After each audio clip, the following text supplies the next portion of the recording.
بسم الله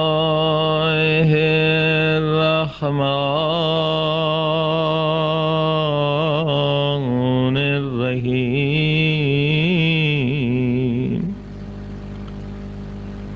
الحمد لله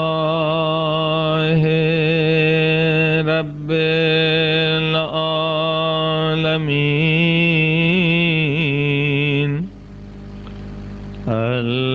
الحمد لله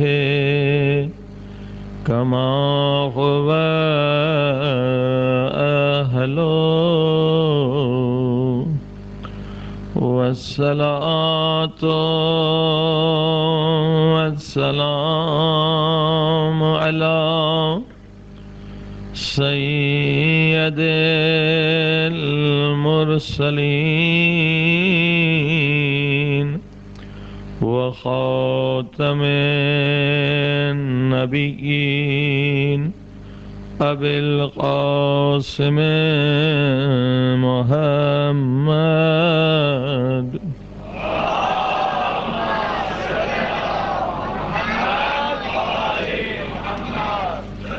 وآله الطيبين الطاهرين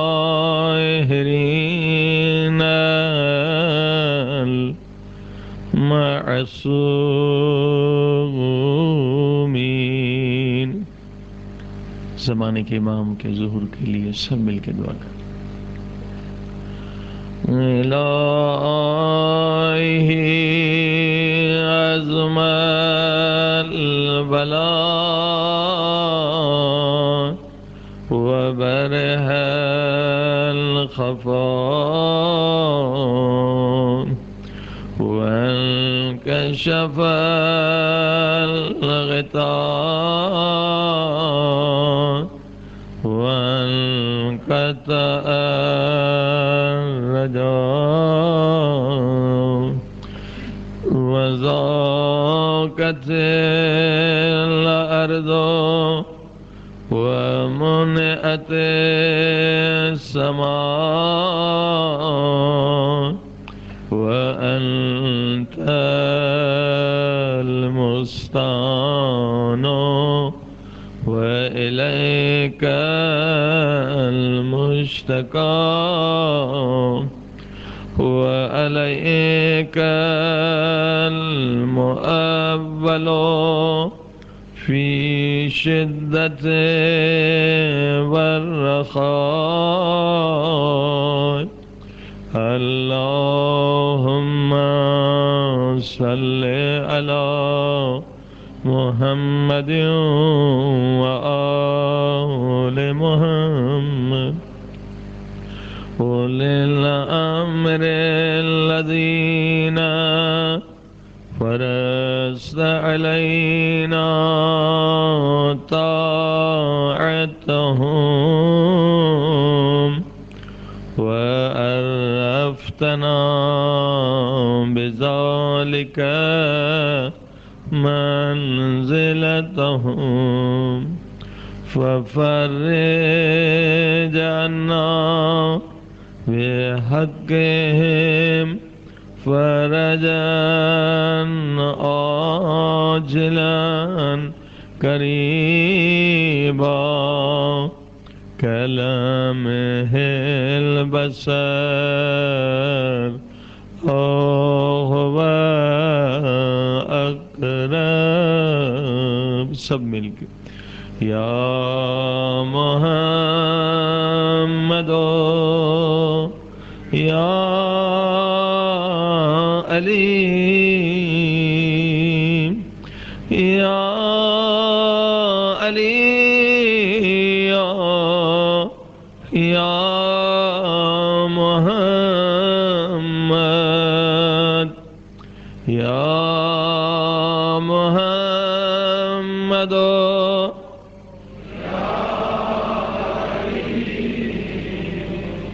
یا علی یا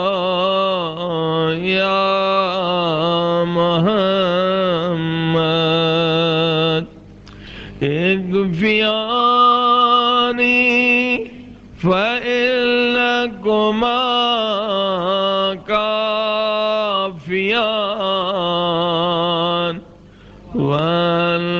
وانصرني فإن لكما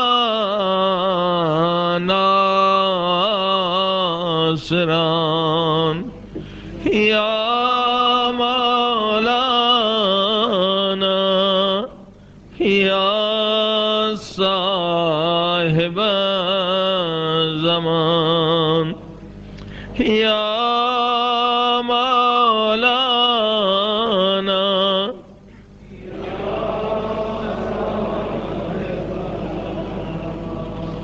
يا مولانا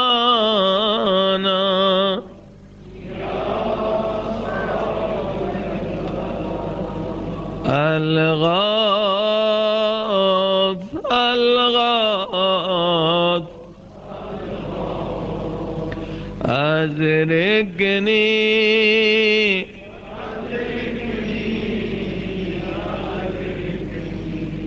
الساعة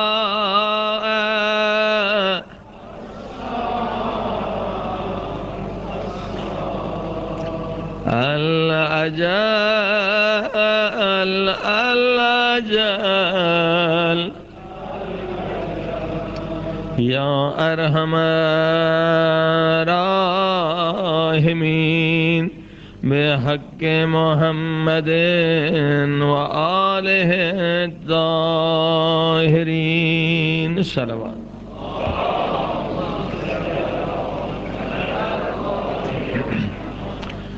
أما بعد فقد قال الله تبارك وتعالى في كتابه المجيد بسم الله الرحمن الرحيم بقية الله خير لكم إن كنتم مؤمنين صلوات محمد.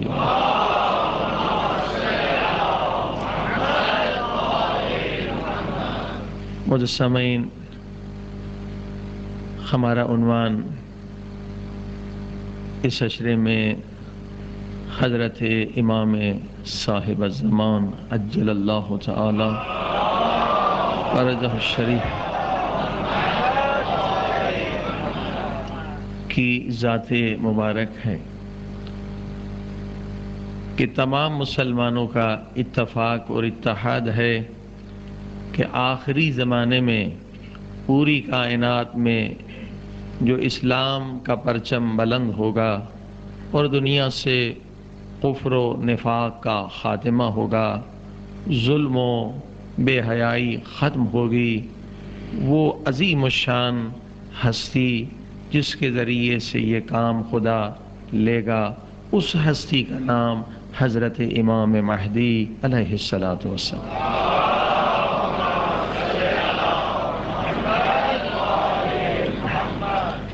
یہاں سارے مسلمان متفق ہیں، صرف یہاں یہ اختلاف ہے کہ بعض کا یہ کہنا ہے کہ ابھی پیدا نہیں ہوئے ہیں، اور بعض کا یہ کہنا ہے، اس میں شیعہ سنی میں نے کل عرض کیا دونوں شریک ہیں، صوفیہ کرام کچھ ایسے علماء ان کا بھی عقیدہ ہے کہ نہیں، امام زمانہ موجود ہیں، بغیر امام کے یا بغیر قطب اعظم کے کائنات کا نظام نہیں چل سکتا. صلوات پڑھیں محمد وآلہ.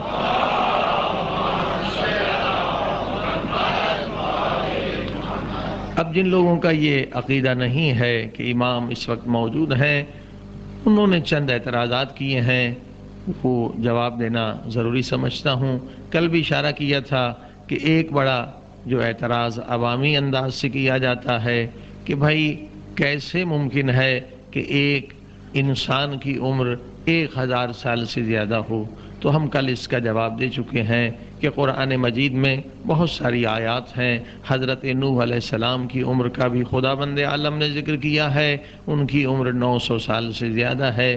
حضرت خضر علیہ السلام آج تک زندہ ہیں، حضرت عیسیٰ علیہ السلام آج تک زندہ ہیں، اسی طرح سے حضرت ادریس علیہ السلام آج تک زندہ ہیں. اور ہمارا عقیدہ ہے کہ خدا ہر چیز پر قادر ہے.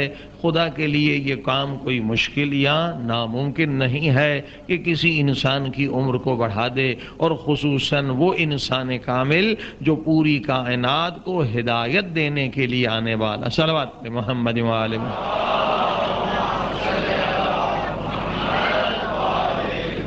اس سوال کا جواب ہم کل دے چکے ہیں، لیکن آج اس کا ایک مختصر اور جواب بھی سن لیجئے کہ جو امام صاحب العصر والزمان عجل اللہ تعالی فرجہ شریف ہمارے مولا ہمارے بارے میں امام کی عمر پر اعتراض کرتے ہیں کہ اتنی بڑی عمر کیسے مل سکتی ہے، تو اس کا جواب خدا بند عالم نے نہ فقط چند آیتوں میں دیا ہے بلکہ اس کا جواب پورے ایک سورہ میں بیان کیا گیا ہے، اور اس سورہ کا نام ہے سورہ کہف۔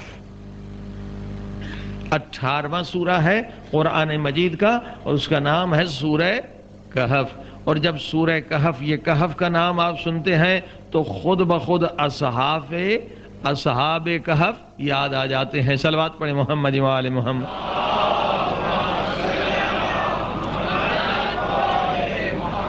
اور بہت سارے ایسے لوگ بھی ہیں جو اصحاب کہف اس غار کی زیارت بھی کر کے آئے ہیں، بھئی سورہ کہف کا نام سنا تو اصحاب کہف یاد آ گئے۔ یہ اصحاب کہف کون تھے؟ کیا کوئی نبی تھے؟ انبیاء میں سے تھے؟ نہیں جناب، یہ انبیاء میں سے نہیں ہیں۔ کیا امام تھے؟ وصی پیمبر تھے؟ نہیں، یہ وصی پیمبر بھی نہیں تھے۔ تو آخر ان کا شان اتنا بلند کیوں ہوا کہ ان کے نام پر قرآن میں سورہ نازل ہوئی؟ تو بتلایا گیا کہ ایک زمانہ تھا، اس زمانے میں ایک ظالم بادشاہ تھا، اس کا نام تھا دقیانوس۔ اس زمانے میں یہ چند نوجوان تھے جو ایمان لے آئے، خدا کی ذات پر ایمان لے آئے، بت پرستی کو چھوڑ دیا، اور جب بادشاہ کو پتا چلا تو بادشاہ نے انہیں قتل کرنا چاہا، تو ایک مرتبہ یہ چلے گئے، ایک غار میں جا کر انہوں نے پناہ لی، اور اللہ نے انہیں وہاں سلا دیا۔ اور بادشاہ اور اس کا لشکر جب انہیں گرفتار کرنے کے لیے آئے تو ان کے دلوں پر ایسی دہشت اور ایسا خوف چھا گیا کہ جو اندر غار کے جاتا تھا وہ بے ہوش ہو کے باہر آ کے گرتا تھا، اور اللہ نے انہیں سلا دیا۔ 300 سال سے زیادہ یہ سوتے رہے، اور جب اٹھے تو اب کہنے لگے کہ ہم ذرا ایک دن سے یا ایک رات سے زیادہ سو گئے ہیں، انہیں پتا ہی نہیں کہ 300 سال سے بھی زیادہ عرصہ گزر چکا۔ یہ قرآن کا واقعہ ہے۔ عزیزان گرامی، خدا بند عالم نے بتلایا کہ ہم فرشتوں کے ذریعے سے ان کی کروٹیں بدلاتے رہے۔ 300 سال تک نہ کچھ کھائے اور نہ کچھ پیے۔ جب 300 سال سے زیادہ عرصے تک اصحاب کہف بغیر کھائے پیے زندہ رہ سکتے ہیں، اور یہ اصحاب کہف نہ نبی ہیں نہ امام ہیں، جب بغیر کھائے پیے 300 سال سے زیادہ زندہ رہ سکتے ہیں، تو وہ امام جو وارث پیمبر بھی ہو، حجت خدا بھی ہو، نور خدا بھی ہو، وہ 1000 سال سے زیادہ زندہ رہے تو تعجب کی کیا بات ہے۔ صلوات پڑھیں محمد۔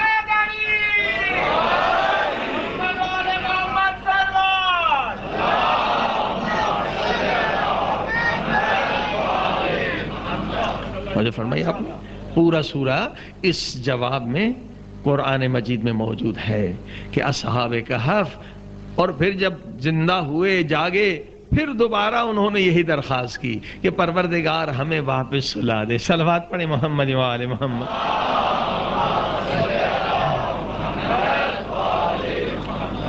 اب دوسرا بڑا اعتراض جو کیا جاتا ہے امام بارے میں، سرکار کے بارے میں، کہتے ٹھیک ہے بھائی امام کی زندگی بڑی ہونا کوئی تعجب کی بات نہیں، لیکن امام کے وجود سے تو اس وقت فائدہ ہوتا ہے جب امام سامنے موجود ہو۔ امام تو آپ کے غائب ہیں، آپ امام کی زیارت بھی نہیں کر سکتے، یعنی سبھی لوگ نہیں کر سکتے، مگر وہ کوئی خواص ہیں، جو خاص لوگ ہیں، جو باتقوا لوگ ہیں۔ آپ امام سے مسئلہ بھی نہیں پوچھ سکتے ہیں، آپ مشکل میں گرفتار ہو جائیں تو امام تک پہنچ بھی نہیں سکتے۔ تو امام کے وجود سے فائدہ کیا؟ فائدہ تو تب ملے گا جب امام ظاہر ہوں۔ آپ جب چاہیں امام کی خدمت میں پہنچ جائیں، جب چاہیں اپنی مشکلات بیان کریں، جب چاہیں اپنے علمی سوالات امام کے سامنے پیش کریں۔ امام تو آپ کے غائب ہیں، لہذا امام غائب رہ کر آپ کو کیسے ہدایت دیں گے، کیسے آپ کی مشکلات کو ختم کریں گے؟ صلوات پڑھیں محمد و آل محمد۔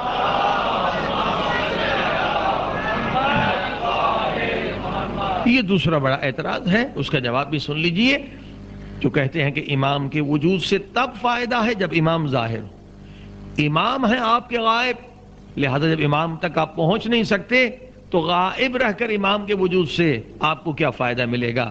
عزیزان گرامی، یہ بھی اکثر اعتراض وہی لوگ کرتے ہیں جو الحمدللہ مسلمان ہیں اور اٹھتے بیٹھتے، جیسے میں نے کل عرض کیا تھا کہ وہ کہتے ہیں اعوذ باللہ من الشیطان اللعین الرجیم، یعنی پروردگار ہم تجھ سے پناہ مانگتے ہیں، کس سے؟ کس کے شر سے؟ شیطان کے شر سے ہمیں بچا، پروردگار ہمیں اپنی پناہ میں رکھ اور شیطان کے شر سے ہمیں بچا۔ تو عزیزان گرامی، اب اس مجمع میں کوئی 60 برس کا بزرگ بیٹھا ہوا ہے، کوئی 50 برس کا، کبھی کوئی 30 برس کا، کوئی 40 برس کا، بتائیے آپ میں سے کسی نے شیطان کو دیکھا ہے؟ کبھی شیطان نے ہمارا ہاتھ پکڑ کے کہا کہ چلو گناہ کرنے چلو؟ کبھی شیطان نے کسی کا ہاتھ پکڑا کہ شراب کھانے چلو؟ کبھی کسی کا شیطان نے ہاتھ پکڑا کہ سینما خانے چلو، جوا کھیلنے چلو؟ نہیں، شیطان کو تو آج تک ہم نے نہیں دیکھا، اور اس میں بھی کوئی شک نہیں ہے کہ وہ کمبخت ہمیں گمراہ کر رہا ہے، اور خدا نے حکم دیا ہے کہ مجھ سے پناہ مانگو، میری پناہ میں آ جاؤ، کہو اعوذ باللہ من الشیطان اللعین الرجیم۔ مگر اتنی عمر گزر گئی، ہم نے شیطان کو نہیں دیکھا، تو شیطان کیسے گمراہ کرتا ہے؟ یوسوس فی صدور الناس من الجنۃ والناس، وہ آنکھ سے نظر نہیں آتا، وہ کمبخت بھی چھپا رہتا ہے، وہ غیب کے پردے میں ہے، شیطان کسی کو نظر نہیں آتا۔ قرآن کہتا ہے وہ غائب کے پردے میں ہے، وہ تمہارے ذہن میں وسوسہ کرتا ہے، گناہ کا خیال لاتا ہے، اور تم جا کے گناہ میں گر جاتے ہو۔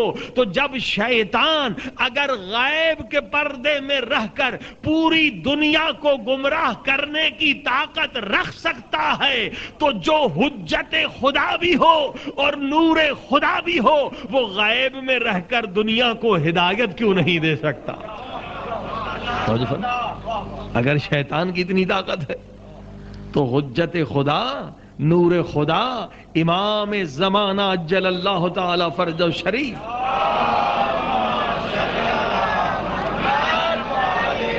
یقیناً ہمارے امام کی طاقت اس سے زیادہ ہے۔ امام غیب کے پردے میں رہ کر بھی ہمیں ہدایت دے رہے ہیں اور ہزار ہزار مشکلات سے ہمیں نجات دے رہے ہیں۔ صلوات پڑھیں محمد و آلہ۔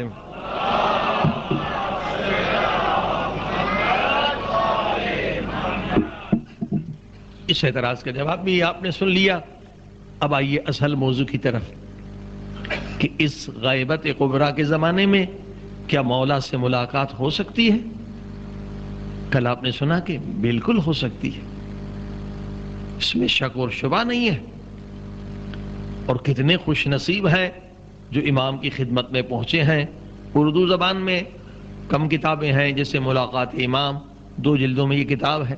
کتنے خوش نصیب لوگ ہیں، با تقوی لوگ ہیں، با عشق و محبت لوگ ہیں جو مولا کی خدمت میں پہنچے۔ فارسی عربی میں اور زیادہ کتابیں ہیں، اور ان افراد کے اسماء گرامی بھی موجود ہیں، اور اس میں ہر طبقے کے لوگ ہیں، علماء بھی ہیں، سادات بھی ہیں، غیر سادات بھی ہیں، مزدور بھی ہیں، بزنس بھی ہیں۔ اور شرط جو ہے وہی ہے جو امام زمانہ نے فرمائی کہ اے شیعو، اے مومنو، میں تم سے دور نہیں ہوں، تمہارے گناہوں نے تمہیں مجھ سے دور کر دیا۔ اصل یہ گناہ ہیں جو رکاوٹ بنتے ہیں، مولا کی خدمت میں پہنچا جاتا ہے۔ صلوات پڑھیں محمد و آل محمد۔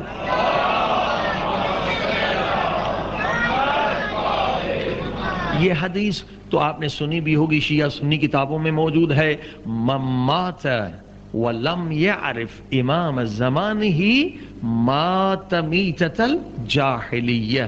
یہ حدیث شیعوں میں بھی ہے، سنیوں میں بھی، سب کا اتفاق ہے، کوئی اختلافی حدیث نہیں ہے۔ اس کا ترجمہ یہ ہے کہ اگر کوئی مر جائے اور اپنے زمانے کے امام کی معرفت حاصل نہ کرے تو اس کی موت جہالت کی موت ہے۔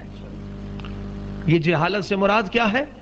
وہی جہالت کا زمانہ جو اسلام سے پہلے تھا، یعنی ابو جہل کی مانند مر گیا اگر کسی نے اپنے مولا، اپنے آقا کی معرفت کو حاصل نہ کیا۔ یعنی معرفت امام، زمانے کے امام کی معرفت حاصل کرنا ہم سب پر واجب ہے، تمام مسلمانوں پر واجب ہے۔ عزیزان گرامی، اب معرفت کا مقصد کیا ہے؟ امام کی معرفت کا فائدہ کیا ہے؟ جب معرفت امام ہوگی تو ہمیں پتہ چلے گا کہ ہمیں جو نعمت مل رہی ہے وہ امام کے صدقے میں مل رہی۔ اگر معرفت نہیں ہے تو ظاہر ہے کہ امام کی محبت بھی پیدا نہیں ہوگی، لیکن جب معرفت ہو گئی کہ امام کے وجود کے صدقے میں ہمیں روزی مل رہی ہے، امام کے صدقے میں ہمیں اولاد مل رہی ہے، امام کے صدقے میں ہمیں علم مل رہا ہے، امام کے صدقے میں ہمیں دنیا میں آخرت میں شفاعت مل رہی ہے، جو نعمت مادی ہو یا معنوی وہ حجت خدا، نمائند خدا، وارث پیمبر، وصی پیمبر کے ذریعے سے ملتی ہے۔ تو جب معرفت ہوگی تو محبت آئے گی، جتنی معرفت زیادہ ہوگی اتنی محبت زیادہ ہوگی۔ توجہ فرمائیں، جتنی معرفت زیادہ ہوگی اتنی محبت امام کی زیادہ ہوگی۔ اب اس کے بعد آگے کیا مقصد ہے؟ معرفت کا مقصد ہے محبت پیدا ہو، اور محبت کا کیا مقصد ہے؟ اگر کسی سے آپ کو محبت ہے اور سچی محبت ہے، بغیر لالچ کے محبت ہے، تو محبت کا تقاضا ہے ملاقات۔ ممکن ہے کہ آپ کو کسی سے محبت ہو اور ملاقات کی تمنا نہ ہو، یہ ممکن ہی نہیں ہے۔ جس سے آپ کو محبت ہوگی اس سے ملاقات کی چاہت بھی ہوگی، اور جتنی محبت شدید ہوگی اتنی ملاقات کی خواہش شدید ہوگی۔ مثلا دنیا میں جو بہترین محبت کی مثال علماء دیتے ہیں وہ ہے ماں کی محبت اپنے بیٹے سے۔ اگر کسی ماں کا بیٹا 20 سال سے اس سے جدا ہو، اور آج اگر وہ بیٹا دبئی میں آ جائے، شارجہ میں آ جائے، تو ماں کا دل کتنا تڑپے گا کہ اپنے بیٹے کی زیارت ہو جائے، ملاقات ہو جائے۔ اور اسی طرح سے اگر بیٹا ماں سے محبت کرتا ہے، 20 سال کے بعد جب وطن آئے گا تو اس کے دل میں کتنی تڑپ ہوگی، کتنی چاہت ہوگی کہ ماں کے قدموں کا جا کے بوسہ لوں، ماں کی زیارت جا کے کروں۔ ممکن نہیں ہے کہ محبت بھی ہو اور ملاقات کی خواہش نہ ہو۔ عزیزان گرامی یاد رکھیے، اے امام زمانہ سے محبت کرنے کا دعویٰ کرنے والوں، اپنے دلوں کو چیک کرو کہ ہمارے دل میں کتنی محبت ہے، کتنی معرفت امام ہے۔ اگر ہمارے دلوں میں معرفت امام کامل ہوگی تو محبت بھی شدید ہوگی، اور جب محبت شدید ہوگی تو ملاقات کی خواہش بھی شدید ہوگی۔ وہ امام جو برسوں سے ہم سے بچھڑے ہوئے ہیں، سالوں سے ہم سے جدا ہیں، اس امام سے ملاقات کی خواہش ایک مومن کے دل میں سب سے زیادہ ہوگی۔ اچھا، ملاقات کا فائدہ کیا ہوگا؟ اگر ملاقات ہو بھی گئی تو مقصد ملاقات کیا ہے؟ ہاں، مقصد ملاقات وہی ہے جو تمام عبادتوں کا مقصد ہے۔ کیا ہے تمام عبادتوں کا مقصد؟ روزے کا مقصد کیا ہے؟ حج کا مقصد کیا ہے؟ یہ جتنی نمازیں ہم پڑھتے ہیں، عزاداری کرتے ہیں، خیر و خیرات دیتے، ان کا کوئی تو مقصد ہوگا۔ ہاں، پروردگار نے فرمایا وَاعْبُدْ رَبَّكَ حَتَّى يَأْتِيَكَ الْيَقِينُ۔ ان تمام عبادتوں کا مقصد یہ ہے کہ اے انسان تجھے یقین مل جائے، تیرے دل میں نور یقین آ جائے۔ تو یاد رکھیے، یہ بھی اصل مقصد یہی ہے۔ معرفت کا مقصد ہے محبت ہو، محبت کا مقصد ہے ملاقات ہو، اور ملاقات کا مقصد کیا ہے کہ جب مولا کی خدمت میں پہنچے تو مولا سے فقط اتنا پوچھ لیں کہ مولا آپ میرے عمل سے راضی ہیں، آپ میرے ایمان سے راضی ہیں۔ اگر امام کہہ دیں کہ اے مومن میں تجھ سے راضی ہوں، تو وہیں پر آپ شکر کا سجدہ ادا کریں۔ جس سے امام راضی ہے اس سے خدا بھی راضی ہے۔ اب آپ کو مقام یقین مل گیا، اب جنت آپ کے قدموں کے نیچے ہے۔ اگر امام کہہ دے اے مومن میں تجھ سے راضی ہوں، اے مومن میں تیرے اعمال سے راضی ہوں، اے مومن میں تیرے کردار سے راضی ہوں، تو یہ مقام یقین ہے۔ اب کوئی شک نہ کرے، یقیناً یہ سب سے بڑا مقام ہے۔ صلوات پڑھیں محمد و آل محمد۔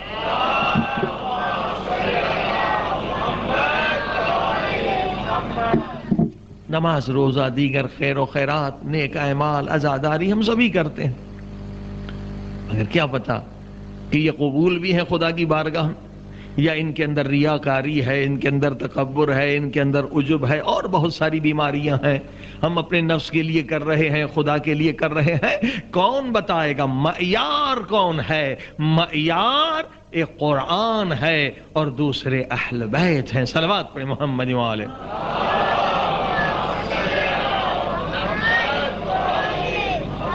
اسی لیے زمانے کی بزرگ ہستی ہیں، بزرگ عالم ہیں، بزرگ مرجع ہیں، حضرت آیت اللہ العظمیٰ آغائے بہجت فرماتے ہیں ہر مومن مومنہ کو کوشش کرنی چاہیے کہ کم سے کم ایک مرتبہ اپنے مولا کی زیارت اسے نصیب، تاکہ یقین حاصل کر لے کہ مولا آپ میرے عمل سے راضی ہیں. کہ زندگی تو ایک بار ملتی ہے نا، بار بار تو نہیں ملتی. اگر ہم اپنی خیال میں خوش ہوں کہ ہمارے اعمال بالکل صحیح ہیں، عقیدے بہت صحیح ہیں، لیکن ہمارے اعمال خدا کی بارگاہ میں قبول نہ ہوں، تو پھر ہم واپس تو نہیں آئیں گے نماز پڑھنے کے لیے، روزہ رکھنے کے لیے.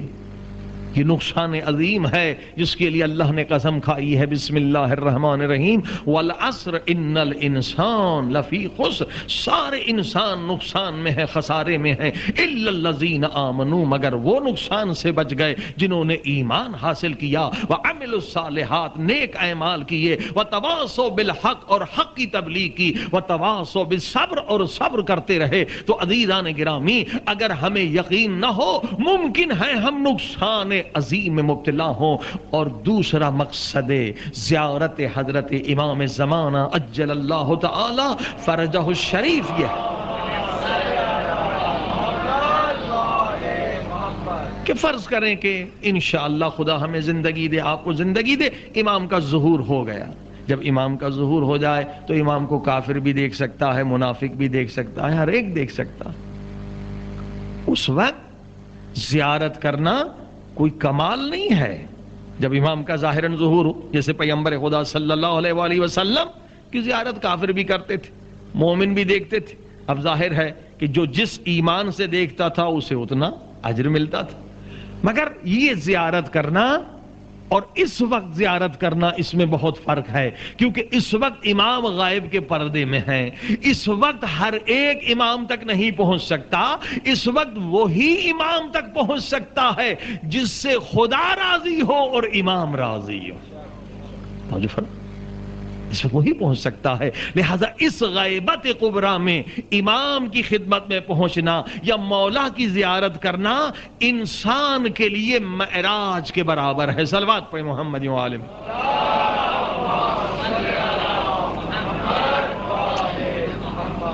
اب کل عرض کیا تھا کہ ہم انشاءاللہ ہر مجلس میں ایک دو ایسے بزرگ کا قصہ بیان کریں گے جو امام کی خدمت میں پہنچے ہیں، اور پھر ہم انالائز کریں گے، سوچیں گے، غور کریں گے کہ ان کے اندر کون سی صفت تھی، کون سی عادت اتنی اچھی تھی، نورانی تھی کہ امام نے اسے قبول کر لیا، تاکہ ہم بھی اسی نقش قدم پہ چلیں، وہ صفت اپنے اندر پیدا کریں. صلوات پہ محمد والے.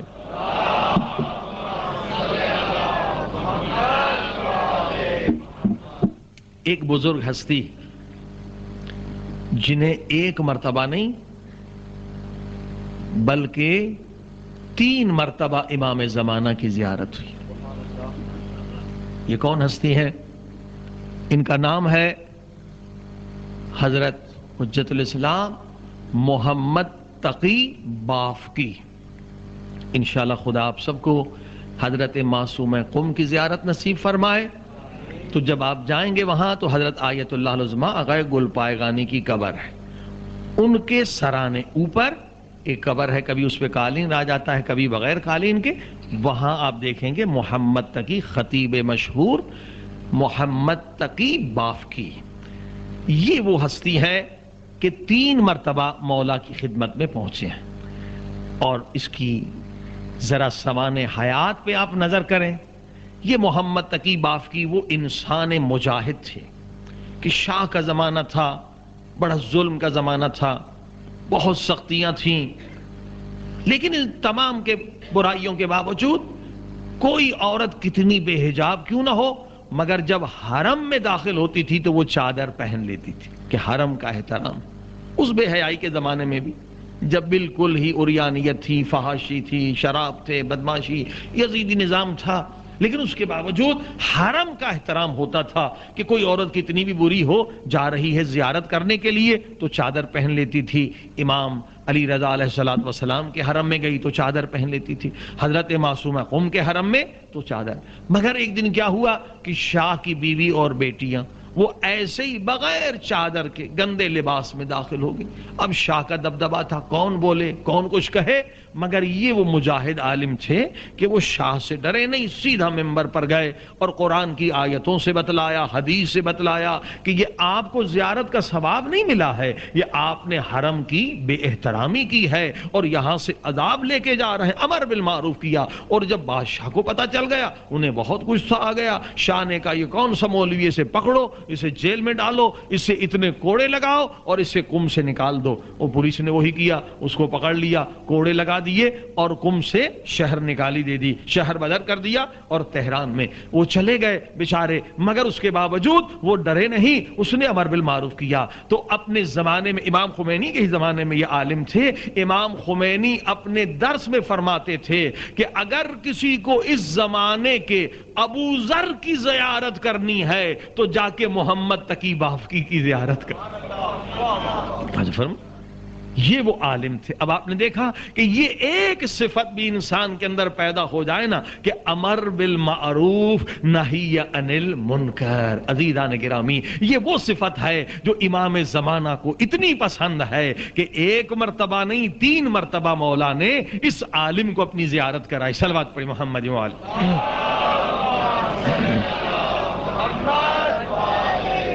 مگر افسوس یہ ہے کہ آج امر بالمعروف ممبر سے بھی ختم ہو رہا ہے, ختم ہو چکا. امر بالمعروف کیا ہے؟ نیک کام کا حکم دینا. نہی عن المنکر کیا ہے؟ برے کام سے روکنا. عزیزان گرامی, یہ وہ عظیم الشان عبادت ہے جس کے لیے مولا علی نہج البلاغہ میں فرماتے ہیں کہ اگر تمام عبادتیں ایک طرف رکھ دی جائیں, روزہ ایک طرف ہے, نماز ایک طرف ہے, اور خیر و خیرات ایک طرف ہے, زکوٰۃ ایک طرف, حتیٰ کہ جہاد فی سبیل اللہ کو بھی ایک طرف رکھ دے اور دوسری طرف امر بالمعروف و نہی عن المنکر ہو, تو مولا علی فرماتے ہیں یہ ساری عبادتیں امر بالمعروف کے مقابلے میں پانی کے ایک گلاس کے برابر ہیں اور امر بالمعروف دریا کے بہتے ہوئے پانی کی طرح. صلوات پڑھیں محمد.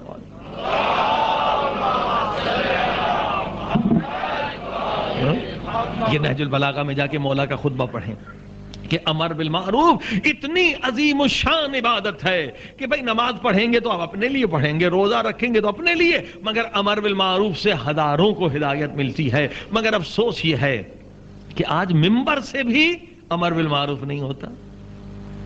حالانکہ مقصد ممبر یہ ہے, مقصد عزاداری کیا ہے؟ مولا حسین کا مقصد ہر زیارت میں ہر امام نے بتلایا ہے. مگر آج افسوس 1 گھنٹے کی مجلس ہوتی ہے, اس میں 5 منٹ امر بالمعروف نہیں ہوتا. یہ بہت بڑا ظلم ہے. مولا حسین کے ذات پر یہ ظلم ہے, اور یہ ظلم ہم اور آپ دیکھ رہے ہیں اور چپ رہتے ہیں. ہم بھی امر بالمعروف نہیں کرتے کہ مولوی صاحب آپ نے 1 گھنٹے کی مجلس پڑھی, 5 منٹ تو امر بالمعروف کر دو, جو مقصد سید الشہداء ہے. ہر امام نے ہر زیارت میں بتلایا ہے اشہد انک قد اقمت الصلاۃ وآتیت الزکاۃ وامرت بالمعروف ونہیت عن المنکر. یہ زیارت عاشورہ میں بھی ہے, زیارت وارثہ میں بھی ہے, زیارت جامعہ میں بھی ہے, ہر زیارت میں ہے کہ مولا آپ نے جو 72 شہداء کی قربانی دی اس لیے کہ نماز قائم رہے, زکوٰۃ ادا ہوتی رہے, امر بالمعروف زندہ رہے, نہی عن المنکر زندہ رہے. مگر آج افسوس یہ ہے کہ ہماری ملت کے ہاں خود منبر سے امر بالمعروف ختم ہو رہا ہے. 1 گھنٹے کی مجلس میں 5 منٹ مولوی صاحب تیار نہیں ہیں کہ امر بالمعروف کریں. البتہ چٹکلے بھی بتائیں گے, لطیفے بھی بتائیں گے جس سے واہ واہ ہو, پبلک خوش ہو, مگر اللہ کو خوش کرنے کے لیے 5 منٹ امر بالمعروف نہیں کرتے. تو کیا فقط مولویوں کا قصور ہے؟ نہیں, مولویوں کو بلانے والے بانیان مجلس کا بھی قصور ہے. یہ جو مجمع بیٹھا ہوا ہے ان کا بھی قصور ہے کہ مقصد حسین اگر پامال ہو جائے اور ہم چپ رہیں, قیامت کے دن ہم بھی مجرم ہیں. آپ پڑھیں, جو کچھ پڑھنا ہے پڑھیں, مگر 5 منٹ 10 منٹ امر بالمعروف تو کریں. عزیزان گرامی، یہ بہت بڑا ظلم ہے، اور اس کی وجہ یہ ہے کہ یہ منبر آج خلوص کم ہے اور تجارت زیادہ ہے۔ یہ منبر تجارت بن چکا ہے۔ اللہ اکبر! اسی لیے امر بالمعروف ختم ہو رہا ہے کہ یہ منبر خلوص ختم ہو رہا ہے پڑھنے والوں میں، اور تجارتی پیشے ور لوگ بڑھ رہے ہیں۔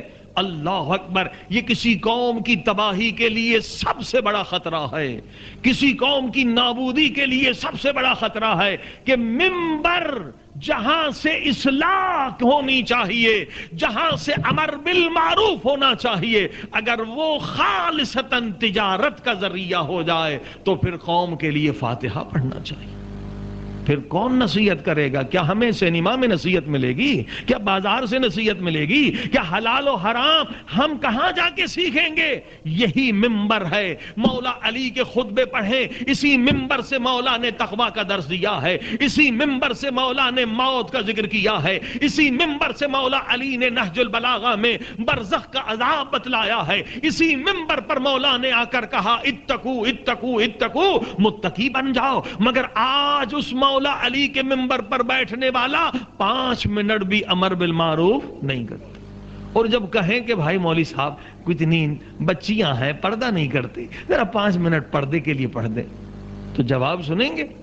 مولوی صاحب نے کہا اچھا بھائی تم میرے ساتھ دشمنی کر رہے ہو کہ میں پردہ پہ پڑھوں تو لوگ مجھ سے پردہ کرنا شروع کر دیں گے، یعنی میری مجلس میں کوئی آئے گا نہیں۔ اب آپ نے دیکھا یہ فکر ہو گئی ہے پڑھنے والے کی کہ وہ پڑھو جو پبلک کو پسند ہو اور نعرے لگیں اور واہ واہ ہو۔ اگر میں نے یہ خشک باتیں کرنی شروع کر دی تو میری مجلس میں کون آئے گا؟ اور ظاہر ہے کہ جب مجمع کم ہو جائے گا تو ذاکر کا ریٹ بھی کم ہو جائے گا۔ صلوات پڑھیے محمد و آل محمد۔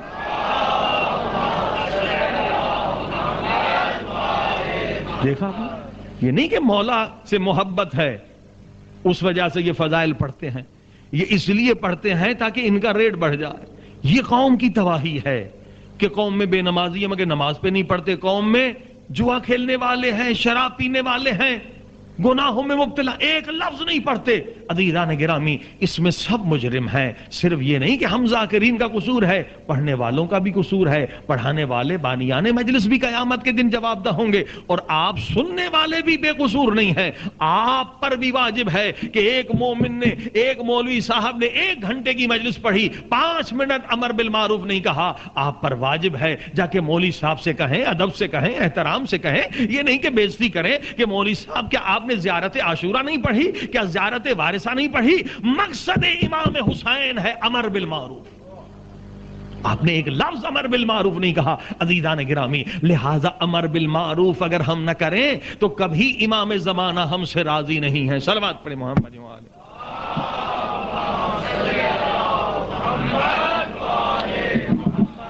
آج ہماری غلطی یہ ہے کہ ہر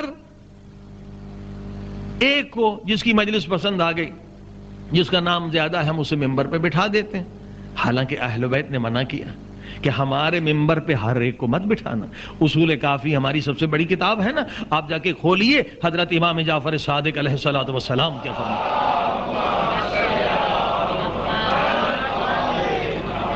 کہا ہر ایک کو ممبر پر مت بٹھاؤ۔ یہ صرف مجمع کو دیکھنے کی وجہ سے یہاں تک نوبت آ گئی کہ گانے بجانے والوں کو بھی ممبر پر بٹھایا گیا، اسی دبئی میں بھی بہت پہلے، اور اب پنجاب میں دوسری جگہوں پر بھی ایکٹروں کو، گانے بجانے والوں کو ممبر پہ بٹھایا جا رہا ہے۔ کیوں؟ کہ جناب وہ فلاں ایکٹر آ کے مرثیہ پڑھے گا تو مجمع زیادہ ہوگا۔ یہ جو بانی کے ذہن میں ہے کہ مجمع زیادہ ہو، اس کو فاسق بنا دیتا ہے کہ ممبر رسول پر ایک گانے بجانے والے بدماش کو بٹھایا جاتا، جو علل اعلان فاسق ہے، اسے ممبر رسول پر بٹھایا جاتا ہے۔ اس سے بڑا ظلم کیا ہے؟ یہ ظلم کیوں ہے؟ کیونکہ وہ بانی چاہتا ہے کہ مجمع زیادہ ہو۔ توجہ فرمائی، اللہ راضی ہو یا نہیں، پبلک زیادہ ہو تو ظاہر ہے کہ ایکٹر کو بٹھائیں گے تو مجمع تو زیادہ آئے گا۔ اگر یہ مقابلہ کرنا ہے، اگر یہ اس طرح سے الیکشن میں، تو آپ مسجدوں کو بھی دیکھ لیں، سینما کو بھی دیکھ لیں، خدا کے گھر میں کتنے لوگ ہیں اور گناہگار ادھر شیطان کے گھر میں کتنے ہیں۔ صلوات پڑھیں محمد و آل محمد۔ عزیزان یہ ظلم ہے عزیزان گرامی. امام کہتے ہیں ہر ایک کو ممبر پر مت بٹھاؤ. مولا کسے بٹھائیں؟ یہ قول ہے امام کا، فرمان ہے. اصول کافی میں فرماتے ہیں اے مومنو ہر ایک سے دین مت لینا، ہر ایک کو ممبر پہ مت بٹھانا. مولا کس سے دین لیں؟ فرمایا اگر کسی کے اندر دنیا کی محبت ہے، پیسے کی محبت ہے، دولت کی محبت ہے، اگر تم نے اسے منبر پر بٹھایا تو جان لو وہ تمہیں دیندار نہیں بنائے گا، بے دین بنائے گا. یہ امام کا قول ہے. جس کے دل میں پیسے کی محبت ہے، جو مجلس کا پہلے ہی فیصلہ کرتا ہے کہ میں 20,000 لوں گا پھر مجلس پڑھوں گا. اس سے بڑی کیا دلیل ہے کہ جو مجلس حسین کا سودا کر رہا ہے، ہاں کہو کہ بھائی ذاکر صاحب مولوی صاحب آؤ شہزادے علی اکبر کی مجلس پڑھو، کہتے 20,000 دو تو پھر پڑھوں گا. اسے علی اکبر سے پیار نہیں، اسے پیسے سے پیار. ہر ایک بچہ بھی جانتا ہے کہ جو مجلس کا پیسہ طے کر رہا ہے وہ منبر پر بیٹھنے کے لائق نہیں ہے. امام نے منع کیا ہے کہ جس کے دل میں پیسے کی محبت ہے، اے مومنو اگر تم نے اسے منبر پر بٹھایا وہ تمہیں دیندار نہیں بنائے گا، بے دین بنائے گا. اور آج جتنی بے دینی قوم میں ہے ایسے ہی ذاکرین اور مولویوں کی وجہ سے ہے، اور بلکہ بٹھاتے ہی اسے ہیں بڑے بڑے ممبروں پر جلسوں میں. جو جتنا زیادہ پیسہ مانگتا ہے اسے اتنے بڑے ممبر پہ بٹھاتے ہیں. بالکل خلاف کر رہے ہیں امام کے. امام کہہ رہے اسے مت بٹھاؤ، اسے بٹھاؤ جس کے دل میں پیسے کی محبت نہ ہو.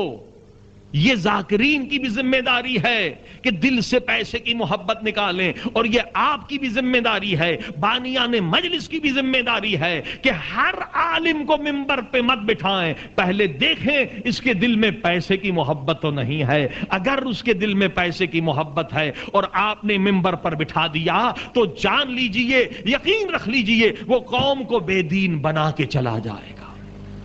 اور بنا رہے ہیں. یہ نہیں کہ کوئی امام نے نعوذ باللہ غلط کہا، ایسے لوگ قوم کو بے دین بنا رہے ہیں.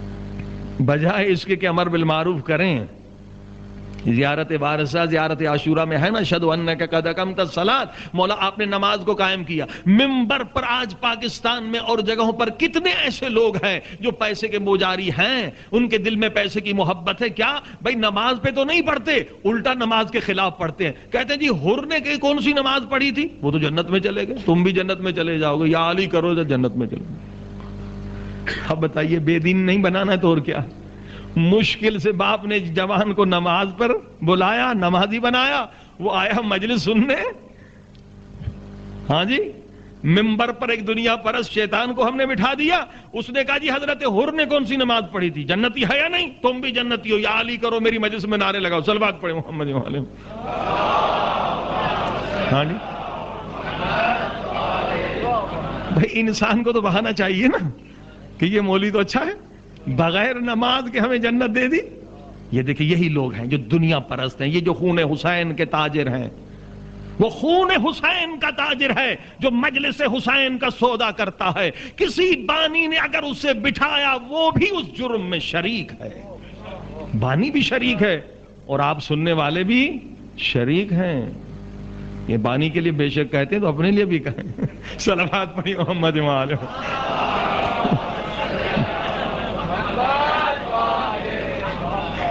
آپ کو پتا نہیں ہے کہ یہ مجلس کا سودا کرتا ہے، پھر آپ چلے گئے گنہگار نہیں ہے. لیکن پتا ہے کہ یہ مولوی کا ریٹ مقرر ہے، یہ 20,000 سے زیادہ یا کم نہیں لیتا 20,000 سے. آپ گئے اس کی مجلس میں، آپ بھی مجرم ہیں.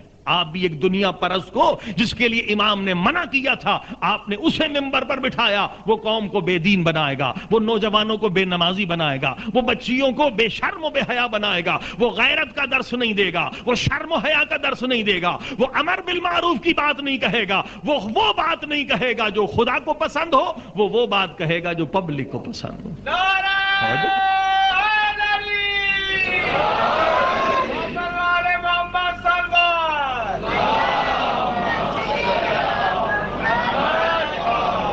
عزیزان، آج قوم میں جو بھی بد اعمالیاں ہیں یہ ان فاسق و فاجر ذاکر و مولویوں کی وجہ سے۔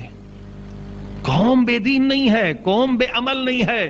مرحوم مولانا عسکری صاحب کہتے تھے کہ یہ تہمت ہے شیعوں پر کہ کہتے شیعہ بے عمل ہیں، کہ شیعہ بے عمل نہیں ہے، کیونکہ وہ قوم جو مولا حسین کے لیے خون دے سکتی ہے تو کیا وہ مولا حسین اور خدا کے لیے سجدہ نہیں کر سکتی؟ خون دینا مشکل ہے، نماز پڑھنے میں کیا مشکل ہے؟ جو خون دے سکتی ہے قوم، جو نوجوان خون دے سکتا ہے وہ نماز تہجد بھی پڑھ سکتا ہے۔ فرماتے تھے ہماری قوم بے عمل نہیں ہے، بے خبر ہے، بے عمل نہیں ہے، یہ ایسے ہی مولوی ذاکرین نے بے خبر رکھا ہے۔ عزیزان گرامی، قوم کا بس یہی قصور ہے کہ قوم امر بالمعروف نہیں کر رہی ہے۔ تو اب آپ نے سنا کہ یہ ایک نہیں کئی بڑے بڑے جلسوں میں پاکستان میں پڑھتے ہیں جناب نماز۔ حضرت حر نے کون سی نماز پڑھی؟ وہ بھی جنتی ہیں، تو کوئی نماز میں شرط تھوڑی ہے جنت میں جانے کے لیے۔ اللہ اکبر، یعنی قرآن میں جہاں جہاں اللہ نے کہا اقیموا الصلاۃ وآتوا الزکوٰۃ، ان ساری آیتوں کو اس انسان فاسق نے منبر رسول پہ آ کے پامال کر دی، اور وہ چیلے چمچے جو بیٹھے ہوئے تھے 20-25 انہوں نے نعرہ حیدری لگانا شروع کر دی۔ قرآن پامال ہو رہا ہے، مولا علی کا مشن پامال ہو رہا ہے۔ ظاہر ہے کہ 20,000 مجلس لیتے ہیں تو اپنے چیلے بھی رکھتے ہیں 20-25۔ ہم تو کراچی سے لے کے پارا چنار تک جاتے رہتے ہیں، دیکھتے رہتے ہیں۔ ایک بانی مجلس نے کہا جی مولوی صاحب سے کہا مولوی صاحب دیر ہو گئی ہے مجلس پڑھیں۔ کہا جی وہ وین نہیں آئی ہے جس میں میرے 25 لوگ ہوتے ہیں، وہ جب تک نہیں آئیں گے میں مجلس کیا پڑھوں گا؟ وہی تو نعرے لگاتے ہیں، صلوات پڑھی محمد و آل محمد۔ بتائیے، دیکھیے مجلس حسین میں خلوص ہونا چاہیے۔ انہوں نے تجارت بنا دیا، ایک کون میں ایک ایجنٹ بیٹھا ہے، دوسرے کو میں دوسرا ایجنٹ بیٹھا ہوا ہے، 5-10 سامنے واہ واہ کر رہے ہیں، جو بھی کہے واہ واہ کر رہے ہیں، سنتے بھی نہیں، ان کا کام ہے واہ واہ کرنا۔ مجلس حسین میں ریاکاری ہے، ریاکاری شرک ہے۔ جب ان بے دین لوگوں کو بٹھائیں گے تو یہی ہوگا عزیزان گرامی۔ لہذا امام فرماتے ہیں مت بٹھاؤ ایسے لوگوں کو ممبر پر جن کے دل میں دنیا کی محبت ہے، پیسے کی محبت ہے۔ قرآن کی اتنی آیتیں ممبر رسول سے پامال ہوئی کہ نماز کی کوئی ضرورت نہیں۔ خدا قرآن میں کہہ رہا ہے اقیموا الصلاۃ ولا تکونوا من المشرکین، اے مسلمان نماز پڑھ۔ اگر تو نے نماز کو چھوڑ دیا پوری دنیا تجھے مسلمان کہے گی، خدا کہہ رہا ہے میں تجھے مشرک کہوں۔ اتنی سری آیت ہے کہ اقیموا الصلاۃ ولا تکونوا من المشرکین۔ جو نماز نہیں پڑھتا وہ اصلاً مومن نہیں، وہ مشرک ہے۔ ہمارے رسول خدا صلی اللہ علیہ وآلہ وسلم کی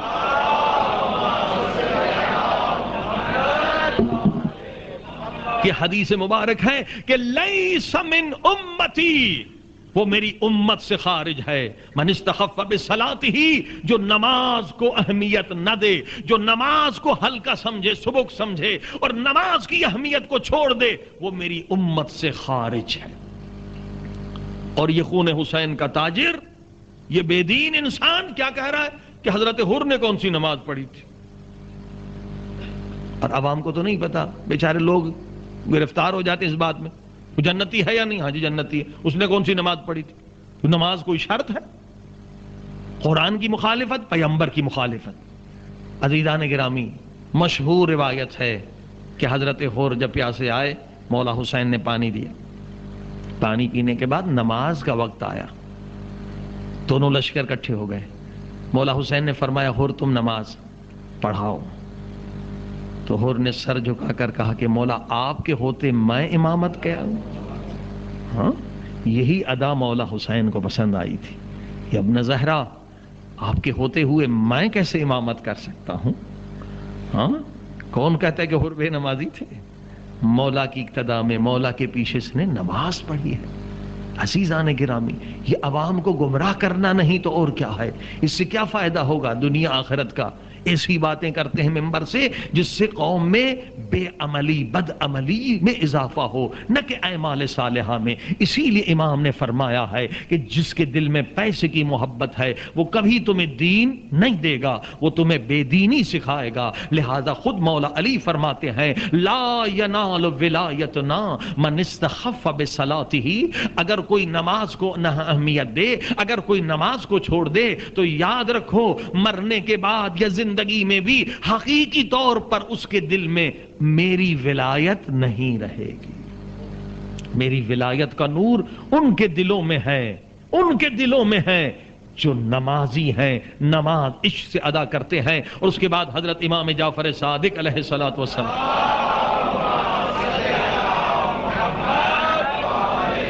ارواحنا لہ الفدا، معصوم امام فرماتے آخری وقت ہے، وصیتیں لکھوا رہے ہیں، ہمیشہ وصیت کا بہت احترام ہوتا ہے۔ آخری وصیت کیا ہے؟ کہا لکھ دو یہ ہماری وصیت مومنین و مسلمین کے لیے، کیا لا ینال شفاعتنا من استخف بصلاتہ، اے مومنو اگر قیامت کے دن شفاعت چاہتے ہو تو کبھی نماز کو قضا نہ کرنا، نماز کو ترک نہ کرنا۔ فرمایا ان کو ہماری شفاعت نصیب ہوگی جو نماز کے پابند ہوں گے۔ صلوات پڑھی محمد و آل محمد۔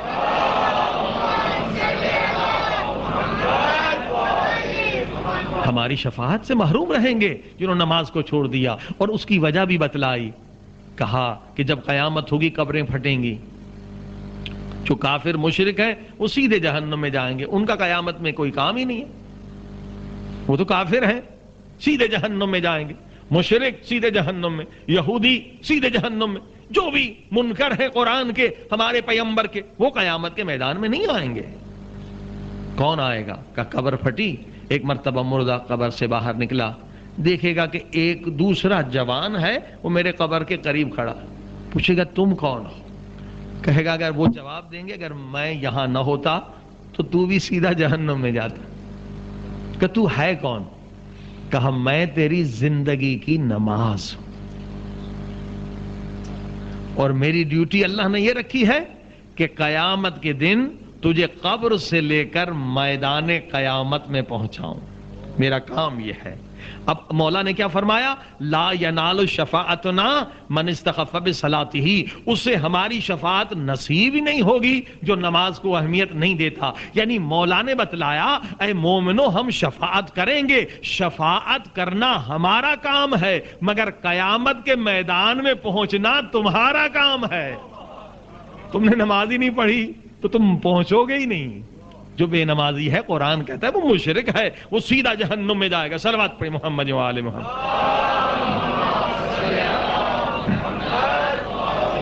عزیزان کرام، لہذا امر بالمعروف صرف مولوی صاحب پر واجب نہیں ہے، آپ پر بھی واجب ہے۔ جتنا مولوی صاحب پر واجب ہے اتنا آپ پر۔ نماز کی طرح ہے یہ فروع دین میں، نماز مولوی صاحب پر واجب ہے تو دوسرے پر واجب نہیں، کیا دوسرے پر بھی واجب ہے؟ روزہ مولوی صاحب پر واجب ہے تو آپ پر بھی واجب ہے۔ تو امر بالمعروف بھی ویسے ہی ہے، فروع دین میں ہے نا، نہی عن المنکر اور امر بالمعروف، نیکی کا حکم دینا، برائی سے روکنا۔ تو اگر ممبر پر کوئی بھی آ جائے، شارجہ کا ممبر ہو، پاکستان کا ہو، دبئی کا ہو، یہ نہیں کہ آپ بے ادبی کریں، بے احترامی۔ یہ امر بالمعروف بے ادبی سے نہیں ہوتا، بے احترامی سے نہیں ہوتا، بلکہ آپ ان سے لکھ کر بھی بات کر سکتے ہیں، احترام سے بھی، کہ قبلہ آپ نے 1 گھنٹہ تقریر کی مگر مقصد حسین ادا نہ ہوا۔ مقصد حسین ہے امر بالمعروف زندہ رہے، نہی عن المنکر زندہ رہے۔ صلوات پڑھی محمد و آل محمد۔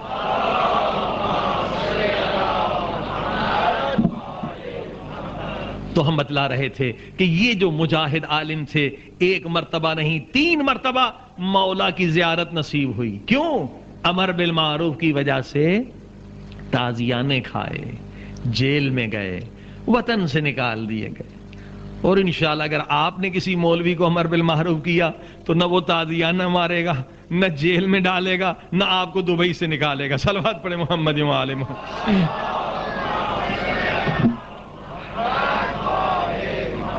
ایک ہمت ہونی چاہیے، عبادت ہے، ابھی مولا نے بتلایا ساری عبادتوں سے افضل ہے۔ اب دیکھیے آیت اللہ، یہ حجت الاسلام محمد تقی بافقی نے کوئی نظر کیا تھا یا اپنا عشق تھا، ایک تمنا تھی، ارادہ کیا اور کام بھی شروع کر دیا۔ وہ کیا؟ ان کی تمنا تھی کہ ایک مولا علی کے روزے سے دوسرے علی کی زیارت پہ جاؤں مگر پیدل سفر کر کے جاؤں. کہاں سے کہاں؟ یعنی نجف سے لے کر مشہد، مولا علی سے لے کر مولا علی رضا علیہ السلام کے روزے تک پیدل سفر کروں. بڑے بڑے بزرگ علماء پیدل زیارت کو جاتے تھے. آیت اللہ العظمیٰ کا بروجردی بھی پیدل کئی مرتبہ، اور بہت سارے علماء ہیں. یا اسی طرح سے نجف، کربلا اور جگہ پر بھی یہ پیدل سفر کرنے کے بہت سارے فوائد ہیں. وقت ہے، اگر آپ فارغ ہیں، صحت کے لیے بھی اچھا ہے، معنویت کے لیے، روحانیت کے لیے، اور ذات میں تبلیغ بھی کرتے جاتے تھے. ہر گاؤں ہر شہر میں رکتے تھے، تبلیغ بھی کرتے جاتے تھے. اس کے بہت سارے فوائد تھے. اب انہوں نے ارادہ کیا، لیکن یہ بھی عجیب عشق تھا کہ زمانہ جو تھا زیارت کا وہ سخت برف باری کا زمانہ تھا. یہ بھی علماء کہتے ہیں کہ زیارت پر اب جائیں نا تو خلوص کے ساتھ جائیں. یہ نہ سوچ کے جائیں کہ مشہد میں اس موسم میں جائیں جب پھل بھی زیادہ اچھا ہو اور موسم بھی زیادہ اچھا ہو اور امام کی زیارت بھی ہو. تو یہ پھر کیا ہو گیا؟ نیت میں گڑبڑ ہو گئی کہ امام کی زیارت بھی کریں گے اور پھل بھی کھائیں گے اور اچھے موسم سے مزہ بھی اٹھائیں گے. اسی لیے اللہ نے اپنا گھر جو ہے مکے میں سب سے سخت ترین گرم ترین جگہ پہ رکھا ہے. صلوات پڑھے محمد و آلہ.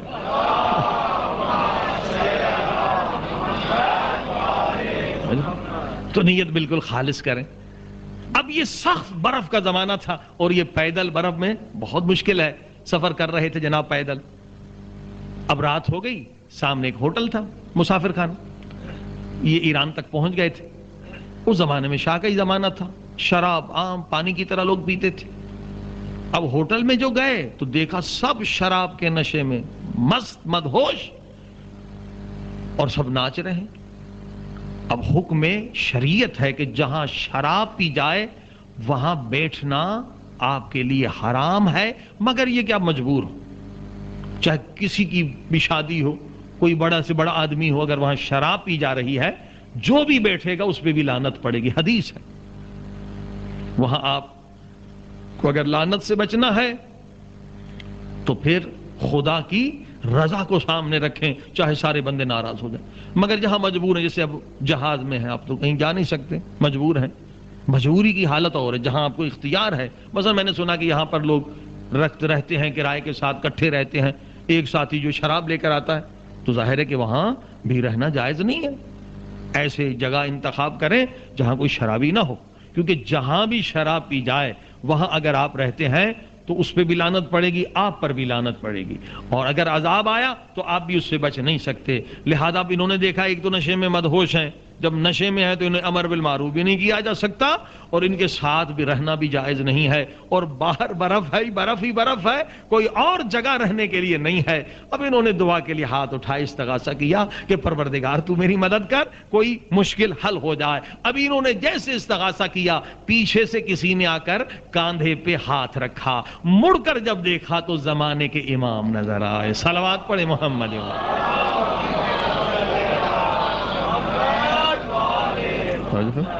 کیونکہ پہلی زیارت ان کو جمکران کی مسجد میں ہوئی تھی، یہ دوسری زیارت ہے. اور امام نے فرمایا اے تقی باف کی، یہ جگہ تیرے جانے کی نہیں ہے، تو میرے ساتھ آ. امام لے آئے، بہت خوش ہوئے، قدم چومے، ہاتھ چومے. تقی باف کی صاحب کہتے ہیں کہ چاروں طرف برف ہی برف، مگر امام ایک درخت کے نیچے لے گئے جہاں ایک پانی کا قطرہ بھی نہیں اور سردی تو بالکل نہیں، جیسے ہیٹر چل رہا ہو. کہا میں امام کے سامنے باادب بیٹھ گیا اور پوری رات نماز تہجد تک میں نے امام کی خدمت میں گزاری. امام سے علم لیتا رہا، امام سے مسائل پوچھتا رہا، امام سے مشکلات حل کرواتا رہا. اب نماز تہجد کا وقت ہوا، امام اٹھنے لگے تو میں نے قدموں سے لپٹ کر کہا مولا پھر کب ملاقات ہوگی؟ امام نے کہا دوبارہ پھر قم میں، اور قم کے بعد سبزوار میں ملیں گے. صلوات پڑھے محمد و آلہ.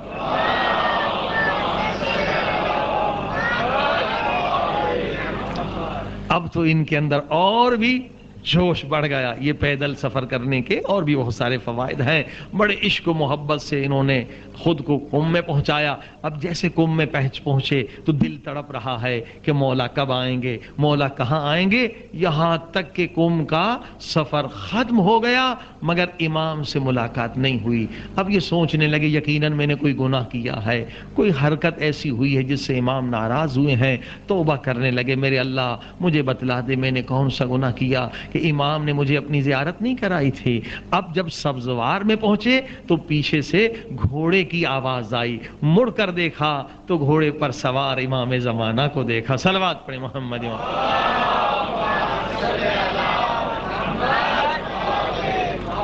پھر جا کے مولا کے قدموں سے لپٹے اور کہا مولا قم میں نے بہت انتظار کیا, مولا میرے کس گناہ کی وجہ سے میں آپ کی زیارت سے محروم ہو گیا.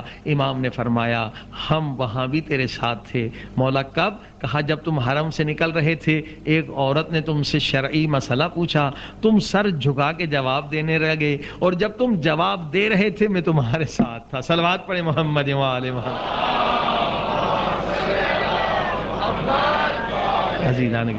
عظیم کامیابی اسی کا نام ہے. دولت مند بننا کوئی عظیم کامیابی نہیں ہے کیونکہ دولت یہاں رہ جائے گی, ہم خالی ہاتھ قبر میں جائیں گے. حکومت ملنا, وزارت ملنا یہ کوئی عظیم کامیابی نہیں ہے کیونکہ وہاں قبر میں جب پہنچیں گے تو فرشتے یہ خیال نہیں کریں گے کہ یہ وزیر صاحب سے آہستہ مارو. وہاں کردار دیکھا جائے گا, وہاں اعمال اور تقوی کا حساب ہوگا. عظیم کامیابی یہی ہے کہ حجت خدا, نور خدا ہم پر اپنی نظر کرم کرے اور ہمیں اپنا دیدار کرائے. صلوات پڑھیں محمد و آل محمد.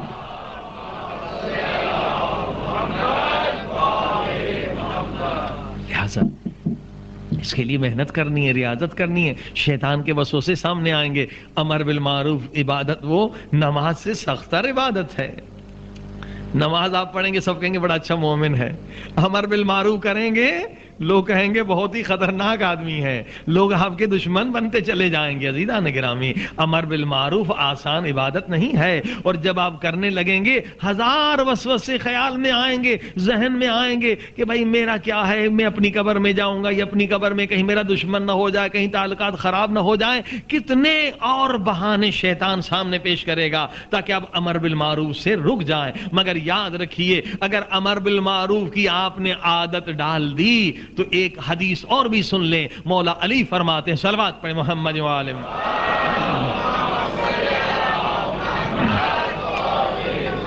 مولا علی فرماتے ہیں لوگ امر بالمعروف سے کیوں ڈرتے ہیں؟ دو وجوہات ہیں. فرماتے ہیں کچھ لوگ امر بالمعروف سے اس لیے ڈرتے ہیں کہ اگر ہم نے کسی ظالم سے امر بالمعروف کہا تو کہیں وہ ہمیں قتل کرواتے, کہیں ہم مارے نہ جائیں. اور دوسرے لوگ مثلا مولوی صاحب نے بتلا دیا کہ امر بالمعروف کریں, اب جو آپ کا سیٹ ہے باس ہے وہ شراب پیتا ہے, آپ نے سوچا بھی امر بالمعروف کریں, پھر شیطان وسوسہ کرے گا امر بالمعروف کر دے نوکری سے نکال دے گا. ہاں تو مولا علی فرماتے ہیں امر بالمعروف سے لوگ کیوں ڈرتے ہیں کہ کہیں ہمارا رزق بند نہ ہو جائے, اور دوسرا کیوں ڈرتے ہیں کہیں ہمیں موت نہ آ جائے. اگر ظالم فاسق جابر کو ہم نے امر بالمعروف کر دیا وہ تو گردن اڑا دے گا. مولا علی نہج البلاغہ میں فرماتے ہیں, وعدہ دیتے ہیں اے مومنو یقین کرو اللہ کی ذات پر, امر بالمعروف سے نہ کسی کی عمر کم ہوتی ہے اور نہ کسی کا رزق کم ہوتا. اگر علی والے ہیں تو یقین کر لیں کہ امر بالمعروف سے آپ کا رزق کبھی کم نہیں ہوگا, چاہے آپ کا باس کیوں نہ ہو, چاہے آپ کا سیٹ کیوں نہ ہو. رازق وہ نہیں ہے, خدا رازق ہے. سمجھے فرمائی. تو امر بالمعروف سے انسان اس لیے ڈرتا ہے کہ شیطان وسوسہ کرتا ہے. آپ نماز پڑھیں گے تو کوئی روکے گا نہیں, کہیں گے بہت اچھا نمازی ہے, بہت نیک آدمی ہے. مگر امر بالمعروف یہ وہ عبادت ہے جس کے لیے مشکلات ہوتی ہیں, اسی لیے اس کا اجر بھی زیادہ ہے. صلوات پڑھیں محمد و آل محمد.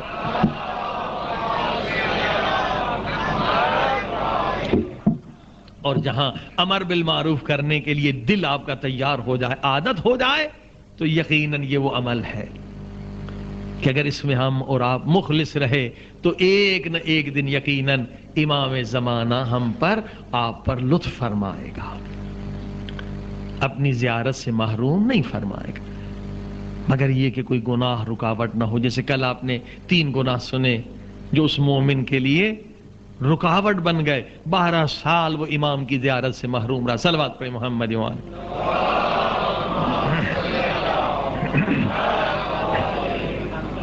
اب آئیے تیسرے حصے میں تقریر کے. میں نے بتلایا کہ قرآن مجید کی آیت ہے الذین یتبعون الرسول النبی الامی الذی یجدونہ مکتوبا عندہم فی التوراۃ والانجیل. اے مسلمانوں تم تبلیغ کرو. یہ بھی امر بالمعروف ہے نا. تم تبلیغ کرو اس لیے کہ تمہارے نبی کا ذکر تورات میں ہے, تمہارے نبی کا ذکر انجیل میں ہے. آسانی سے تم تبلیغ کر سکتے ہو, کسی کو مسلمان بنا سکتے ہو. عزیزان گرامی, کل آپ نے چند آیتیں سنی انجیل سے کہ ہمارے نبی کا ذکر تورات میں آیا ہے, انجیل میں آیا ہے, اور وہ 16 چیپٹر جون 7 سے لے کر مسلسل 12ویں آیتیں تھیں کہ حضرت عیسیٰ نے فرمایا ایک نبی آئیں گے, میری نبوت جو ہے بنی اسرائیل کے لیے ہے, ہی ول کنونس دا ورلڈ, اور اس نبی کی نبوت عالمین کے لیے ہے, کائنات کے لیے ہے. اس کا نام فارقلیط ہوگا. اور میں نے بتلایا کہ فارقلیط کا ترجمہ عبرانی سے اگر ہم سیدھا عربی میں کریں تو بنتا ہے احمد مصطفیٰ. صلوات پڑھیں محمد صلی اللہ علیہ وسلم. اور یہ بھی بتلایا کہ he will not speak on his own authority. اس نبی کی ایک صفت یہ ہوگی کہ وہ اپنی مرضی سے کچھ بھی نہیں کہے گا, وہی کہے گا جو وہی کہے گی. ٹھیک, یہ انجیل. اب ذرا 1-2 آیتیں آپ تورات سے سن لیں. تورات کو اولڈ ٹیسٹامنٹ کہتے ہیں, اور یہ چیپٹر جس میں آج بھی پیغمبر کے بارے میں آیتیں موجود ہیں اس کا نام ہے ڈیوٹورونومی. ذرا مشکل سے نام ہے, ڈیوٹورونومی یاد کر لیں. 18واں چیپٹر ہے اور 18ویں اس کی آیت. اللہ نے وحی نازل کی حضرت موسیٰ پر, فرمایا I will send them a prophet like you. اے موسیٰ تیرے بعد میں ایک نبی بھیجوں گا جو تمہارے مثل ہوگا, تمہارے جیسا ہوگا. اب اس کے بعد نشانیاں. I will tell him what to say and he will tell the people. Everything I will command.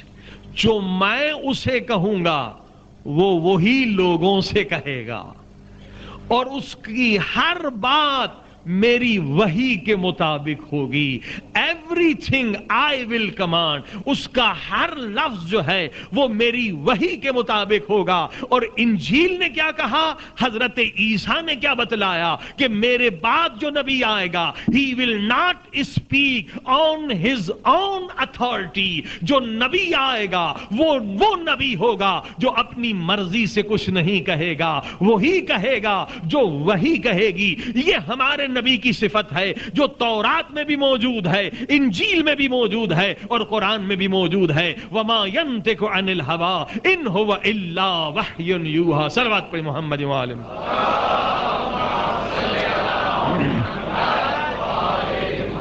اب انشاءاللہ کل اس تورات کی آیت پر پوری بحث کریں گے, ایک ایک اس کے پہلو پر نگاہ ڈالیں گے. عیسائیوں کے ساتھ اس آیت پر جتنے مناظرے ہوئے ہیں, عیسائی دلیل میں کیا باتیں پیش کرتے ہیں, اور مسلمان علماء نے کیا دلائل میں اپنی آیتوں کو تورات انجیل سے کوٹ کیا, یہ انشاءاللہ کل کی گفتگو میں. صلوات پڑھیں محمد وآل محمد.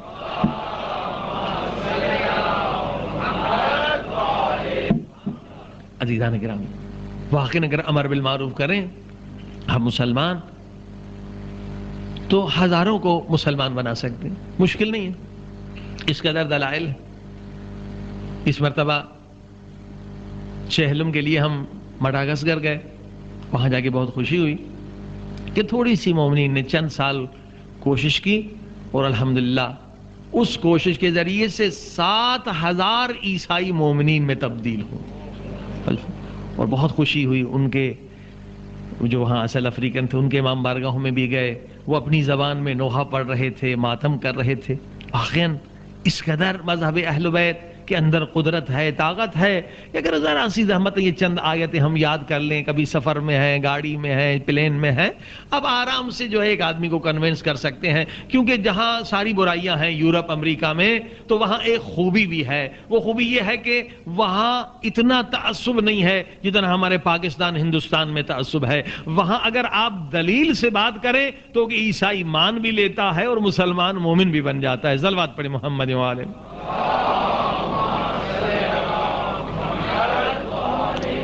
لہٰذا یہ چھوٹی سی باتیں یاد کر لے انسان. اس سے اگر ایک انسان کو بھی آپ نے مسلمان بنایا تو یہ قبر کے لیے اتنا بڑا سرمایہ ہے کہ انسان کو قبر کے ہزاروں عذابوں سے بچا لے. لہذا امر بالمعروف اسی لیے اہم. آئیے خدا کی بارگاہ میں چلیں کہ پروردگار ہمیں امر بالمعروف کرنے کی توفیق عطا فرما. پروردگار ہماری ملت کو یہ شعور عطا فرما کہ منبر پر ایسے لوگوں کو بٹھائیں جو مقصد حسین کو ادا کر سکیں، اور ایسے لوگوں سے پروردگار قوم کو نجات عطا دے. نجات فرما جو خون حسین کے تاجر ہیں، جن کا مقصد صرف پیسہ کمانا ہے، جو ایک گھنٹے کی مجلس میں ایک لفظ امر بالمعروف نہیں کرتے، صرف ریاکاری اور صرف اور دیگر چیزوں کی طرف، ایسی باتوں کی طرف متوجہ ہوتے ہیں جس سے فرقہ پرستی میں اضافہ ہوتا ہے، جس میں نفرتیں مسلمانوں کے درمیان پھیلتی ہیں. پروردگار یہ جو خامیاں ہیں ہماری قوم سے، ان خامیوں کو دور کر دے. اور الحمدللہ منبر پر ہمیں قوم، ہم سب کو، بانیان مجلس کو بھی، ذاکرین کو بھی، سامعین کو بھی یہ شعور عطا فرما کہ منبر پر ان لوگوں کو بٹھائیں جو اس معیار پر اتریں جو امام جعفر صادق علیہ السلام نے فرمایا ہے. اللہم صلی علی محمد وآل محمد وعجل فرجہم. سب مل کے بلند آؤ. اللہم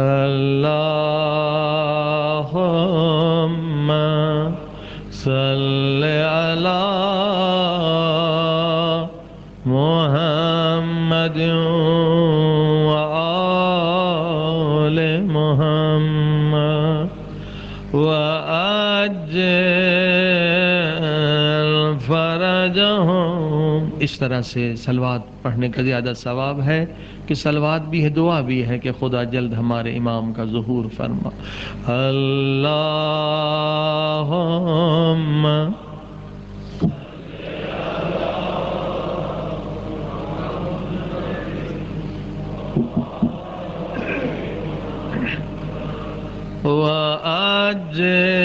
وَأَجِّلْ فَرَجَهُمْ. اللهم صل على محمد وآل محمد وعجل فرجهم.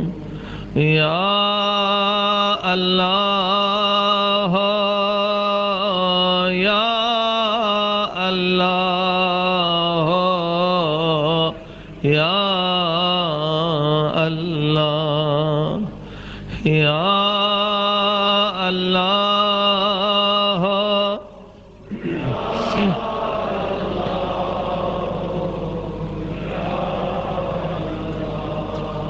یا اللہ یا اللہ یا اللہ یا اللہ یا اللہ یا اللہ یا اللہ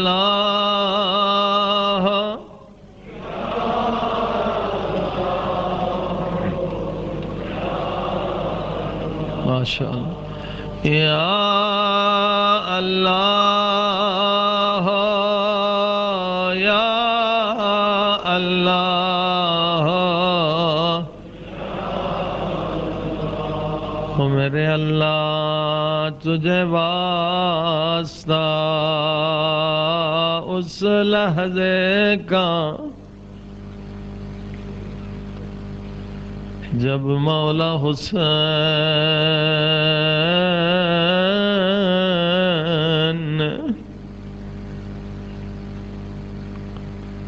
آواز بلند کی، یا زینب یا ام کلثوم یا سکینہ، خدا حافظ،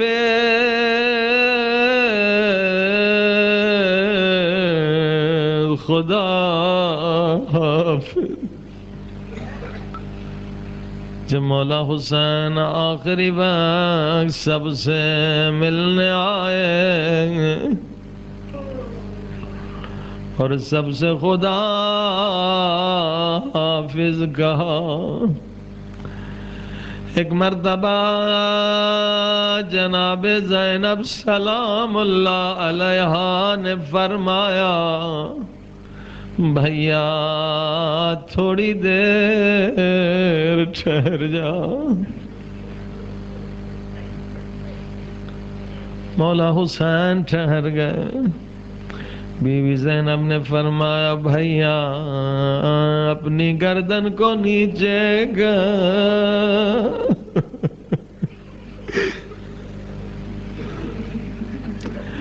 اما زہرا نے وقت آخر وصیت کی تھی، زینب جب حسین تجھ سے خدا حافظ کہے، میری طرف سے حسین کی گردن پہ بوس دینا. اے خدا اس وقت تجھے واسطہ آج ہمارے گناہ بخش دے. سب مل کے کہیں، یا اللہ یا اللہ یا اللہ یا اللہ.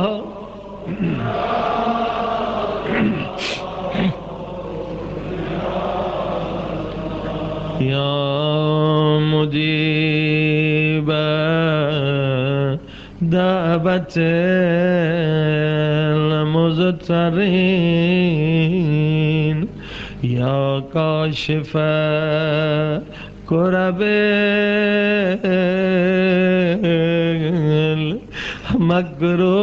مکروبین. سب مل کے کہیں، یا غیاث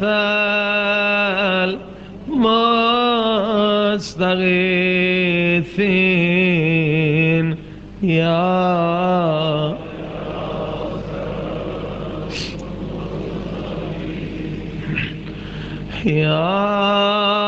غیاث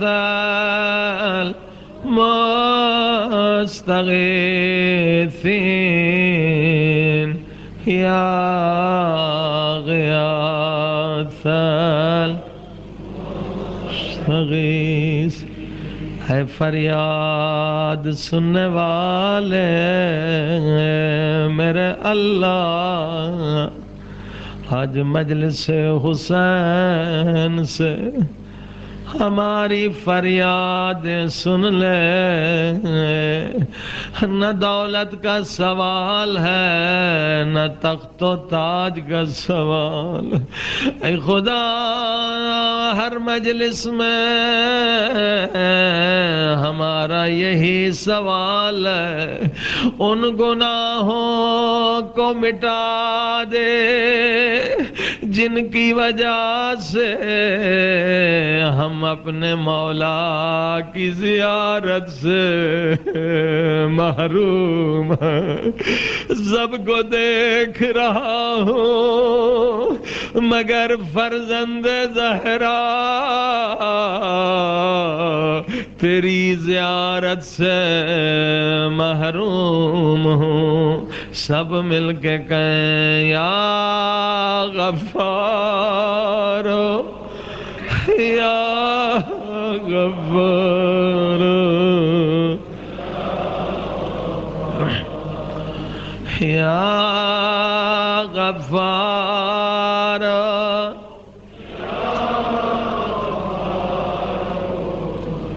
یا غفار یا غفار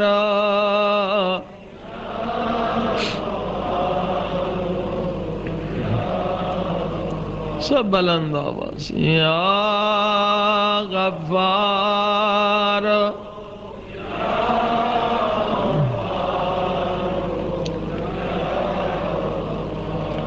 اے عزیز و خدا بڑا غفار ہے۔ خدا کسی کو اپنے در سے خالی نہیں لوٹاتا، اسی لیے اس کا نام ہے کریم، یا کریم۔ جب بھی دعا مانگا کریں یا کریم سے شروع کریں۔ کریم کا مقصد کیا ہے، معانی کیا؟ امام زین العابدین میرے بیمار امام فرماتے ہیں کریم اسے کہتے ہیں جو اپنے در سے کسی کو خالی نہیں لوٹاتا۔ خدا کریم ہے، مگر دعا کے آداب ہیں، جس طرح سے اہل بیت نے ہمیں سکھلایا ہے نا، اگر اس طرح سے ہم دعا مانگیں کبھی ہماری دعا رد نہیں ہوگی، مگر یہ کہ کوئی مصلحت اس کے پیچھے ہمارے ہی فائدے میں چھپی۔ کیا آداب ہے دعا؟ ابھی حمزہ سمالی میں امام فرماتے ہیں لوگوں اس طرح سے دعا مانگا کرو، یا صریخ المستصرخ۔ کیا معنی؟ او چیخ چیخ کے رونے والوں کی دعا قبول کرنے والے میرے اللہ۔ امام نے فرمایا دعا قبول کرانی ہے تو رونے سے نہ شرمایا کرو دعا میں، کہ خدا ان کی دعا جلد قبول کرتا ہے جو چیخ چیخ کے روتے۔ ہاں، رونے سے نہ شرمایا کرو۔ دعا کے آداب میں ہے چیخ کے رونا۔ کیوں؟ عزیز و آہستہ بھی روئیں گے تب بھی ثواب ہے، لیکن اگر بلند آواز سے روکیں آپ نے گریہ کیا، ثواب میں زمین و آسمان کا فرق، بہت ثواب میں فرق ہو جاتا۔ کیوں ہوتا ہے یہ بھی سن لیں۔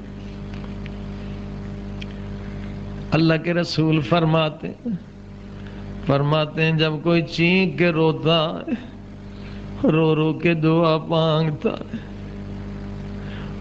اللہ کے رسول فرماتے ہیں خدا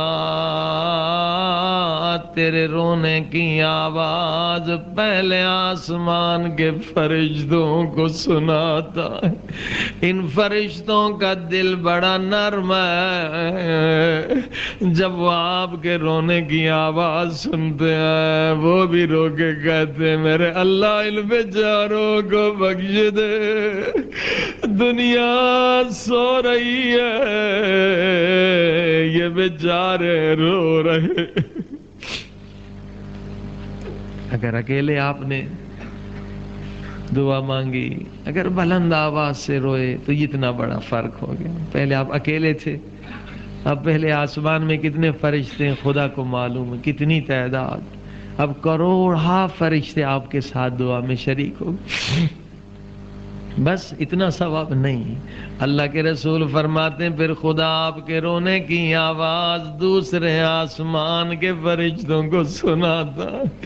ان کا دل بھی بڑا نرم ہے، وہ بھی کہتے ہیں میرے اللہ یہ تجھے حسین کا صدقہ دے رہے ہیں، بیچارے رو رہے. اب یہ سب فرشتے آپ کے لیے دعا کرتے ہیں. ہاں خدا وہ ہے جو قطرے کو سمندر بناتا. ہاں آپ کا ایک آنسو تھا نا، لیکن جب آپ نے بلند آواز سے گریہ کیا اب یہ ایک قطرہ نہیں رہا، یہ سمندر ہو گیا.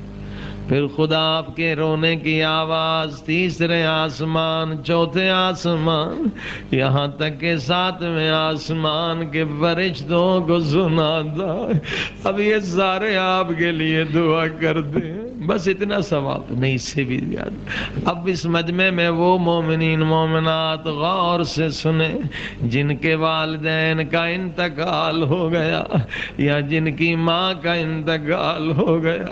اللہ کے رسول فرماتے ہیں پھر خدا تیرے رونے کی آواز تیری مرحومہ ماں کو قبر میں سناتا ہے. ماں کا دل بڑا نرم ہے. ایک مرتبہ بیٹے یا بیٹی کی آواز سن کے ماں فریاد کرتی ہے میرے اللہ میرے بیٹے کا بخش دے.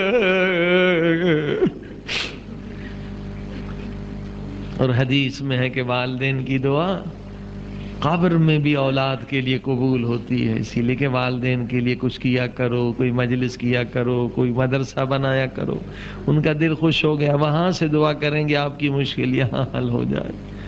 اللہ اکبر. عزیزوں یہ آداب ہے دعا کے. جب بھی دعا میں رویا کریں بلند آواز سے رویا کریں. اور مولا حسین کے غم میں بھی جب بھی روئے تو بلند آواز سے روئے. حضرت امام جعفر صادق علیہ السلام کی مجلس ہے، ذاکر مجلس پڑھ رہا، لوگ رو رہے. مجلس ختم ہو گئی. ایک مومن آیا، امام نے فرمایا اے مومن تو نے میرے مظلوم دادا حسین پہ رونے کا حق ادا نہیں کیا. اس مومن نے جیب سے رومال نکالی، کہا مولا یہ رومال گواہ ہے، یہ میرے آنسوں سے گیلا ہو چکا. امام نے فرمایا وہ مجھے بھی معلوم ہے تو رو رہا تھا، مگر میں نے کہا تو نے میرے دادا حسین پہ رونے کا حق ادا نہیں کیا. مولا کیسے روں؟ امام نے فرمایا جیسے بوڑھی ماں جوان بیٹے کی لاش پہ بین کر کے روتی ہے ویسے رویا کرو. ہائے حسین، ہائے مظلوم حسین.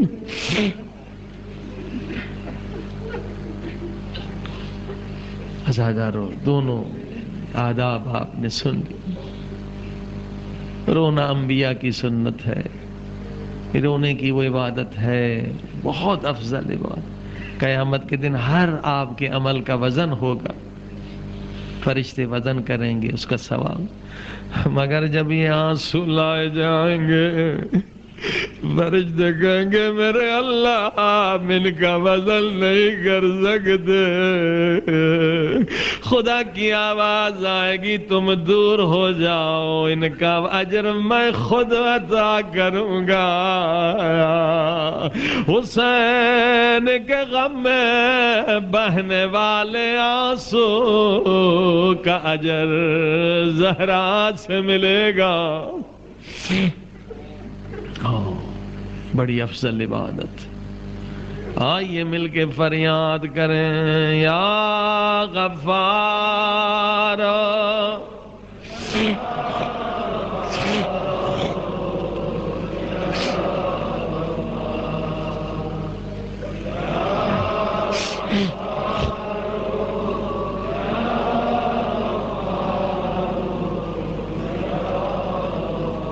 بخش دے میرے اللہ ہم سب کے گناہ، او میرے اللہ تجھے واسطہ اس وقت کا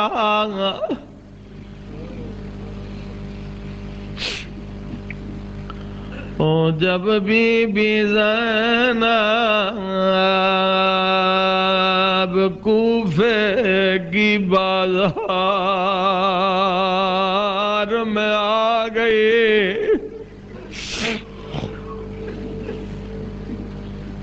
سیدو معاف کرنا، مومنو معاف کرنا، میں نے بڑا سخت جملہ کہا، اگر مجبور ہے، یہی تاریخ میں ہے، یہی حقیقت ہے۔ میں قربان جاؤں ان سید زادیوں پر جو نانا کے روزے پہ بھی رات کو جایا کرتی تھی۔ اللہ جانے بی بی زینب بازار کوفہ میں کیسے آئی۔ عزادارو جب سید زادیاں نبی زادیاں کوفے کی بازار میں آئیں، وہ کوفی جھولیاں پتھروں سے بھر کے لائے تھے، یہ کہہ کے پتھر مار رہے تھے یہ باغی کی بہن ہے، اسے پتھر مارو۔ زینب کہتی تھی حسین باغی نہیں نمازی ہے۔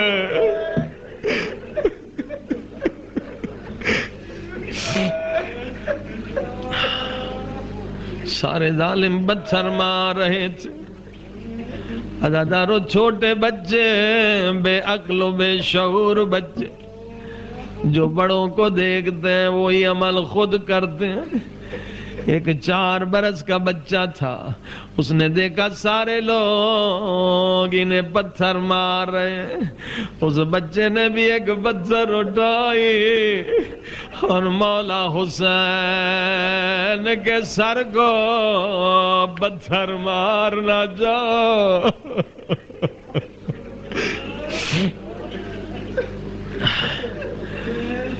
جب اس بچے نے مولا حسین کے سر کو پتھر مارنا چاہا تو دوسرے سر سے آواز آئی، یوسف بیٹا پتھر نہ مارنا، یہ میرے مولا حسین کا سر ہے۔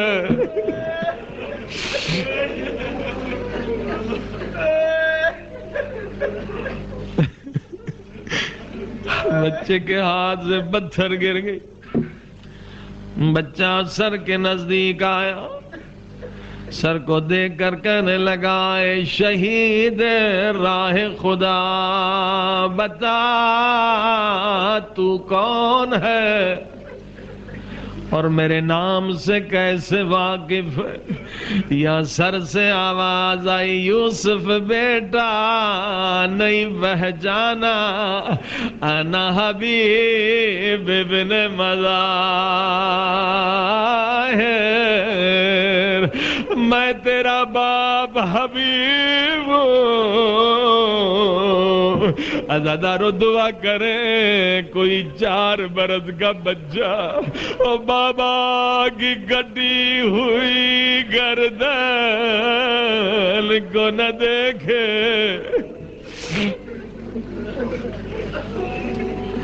بچہ زمین پہ گر گیا، بچے نے سر میں خاک ڈالنا شروع کی، ہائے بابا میں یتیم ہو گیا۔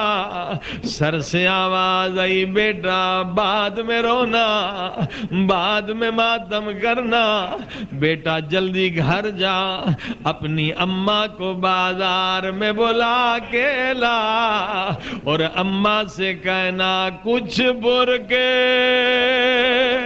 کچھ چادریں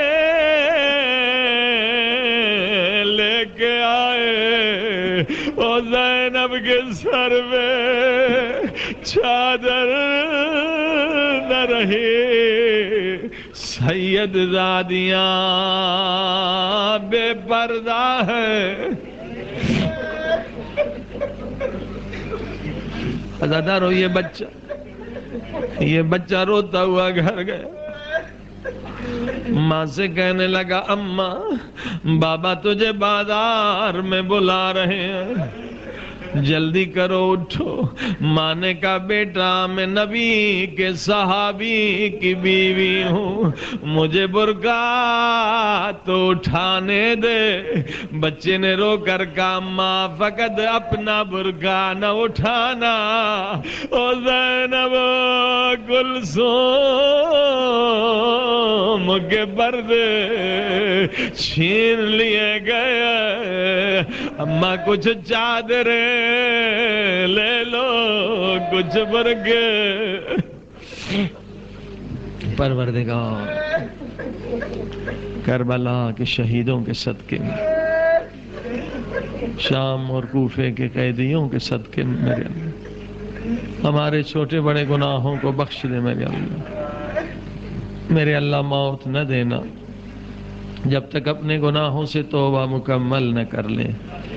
میرے اللہ موت نہ دینا جب تک جو نماز روزہ حج و زکوٰۃ خمس قضا ہے وہ ادا نہ کر لیں. میرے اللہ موت نہ دینا جب تک کسی بندے کا حق ہماری گردن پر ہے, کسی کا قرض ہے وہ ادا نہ کر دے. میرے اللہ ہمیں علم کامل, عقل کامل, تقوی کامل عطا فرما. میرے اللہ اپنی محبت کا نور دے, اہل بیت کی محبت کا نور دے. میرے اللہ اس مجلس میں جو مومنین مومنات نیک تمنائیں نیک دعائیں لے کر آئے سب کی دعاؤں کو مستجاب فرما. میرے اللہ حال میں جو کوئٹہ میں مومنین شہید ہوئے ہیں ان کے درجات کو بلند فرما, ان کے خاندان کو, ان کے بچوں کو صبر کی توفیق عطا فرما. پروردگار جو مریض انہیں شفا عطا فرما, جو حج و زیارات پہ جانا چاہتے ہیں حج و زیارات نصیب فرما. جو پریشان ہیں ان کی پریشانیاں دور فرما, جو مقروض ہیں ان کے قرض کو معاف فرما, جو بے روزگار ہیں ان کے روزگار عطا فرما. میرے اللہ سب کی دعاؤں کو قبول فرما. سب کی دعاؤں کی قبولیت کے لیے مل کے اس آیت شریف کا ورد کریں. اما یجیب المضطر اذا دعاہ ویکشف السوء. اما یجیب المضطر اذا دعاہ ویکشف السوء. اما یجیب المضطر اذا دعاہ ویکشف السوء. اما یجیب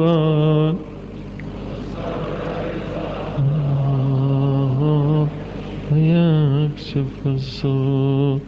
اما یجیب المضطر اذا دعاہ ویکشف السوء.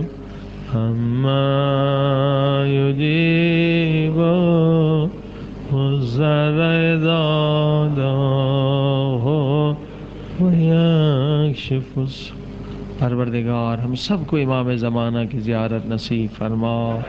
ہمارے کردار اعمال سے امام زمانہ کو راضی و خوشنود فرما. پوری کائنات سے ظلم اور کفر کے خاتمے کے لیے ہمارے مولا آقا کا جلد از جلد ظہور فرما. ہم سب کو امام کے قدموں پر شہادت کی سعادت نصیب فرما. پروردگار سب کی نیک دعاؤں کو قبول فرما. جو مومنین مومنات مجلس میں شریک ہیں ان کے مرحومین کے لیے, اور جو مومنین حال میں کوئٹہ میں شہید ہوئے ہیں ان شہداء تمام شہداء کے لیے ایک مرتبہ سورہ الحمد, 3 مرتبہ سورہ توحید. بسم اللہ الرحمن مالک یوم الدین بسم اللہ الرحمن بسم اللہ الرحمن بسم اللہ ربنا تقبل منا انك انت السميع العليم وتوجه الزيارة.